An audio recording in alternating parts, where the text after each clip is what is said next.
Meditation చేయని దొబ్బుతున్నావు. అసలు meditation ఏముంది భయ్యా? ఇలా మీకు ఎప్పుడైనా అనిపించిందా? మెడిటేషన్లో ఏముందో కాదు, మెడిటేషన్ చేస్తే ఏమవుతుందో డీకోడ్ చేద్దాం రండి. యూనివర్స్ కంప్లీట్ ఫ్రీక్వెన్సీస్తో డీల్ చేస్తుంది. దానికి మీ పేరు కానీ నా పేరు కానీ అస్సలు తెలియదు. దానికి ఓన్లీ మీ ఫ్రీక్వెన్సీ, నా ఫ్రీక్వెన్సీ మాత్రమే తెలుసు. హ్యూమన్స్కి ఒక ఎమోషనల్ చార్ట్ ఉంటుంది. అందులో డిఫరెంట్ ఫ్రీక్వెన్సీస్ ఉంటాయి. యాంగర్, ఫియర్, గిల్ట్, షేమ్ ఇవన్నీ లోయర్ ఫ్రీక్వెన్సీస్.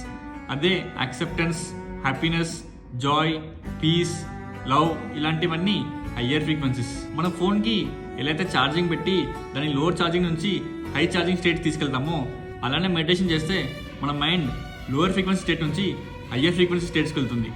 అందరికీ happiness, peace, acceptance, joy, love ఇలాంటి ఫ్రీక్వెన్సీస్ కావాలి.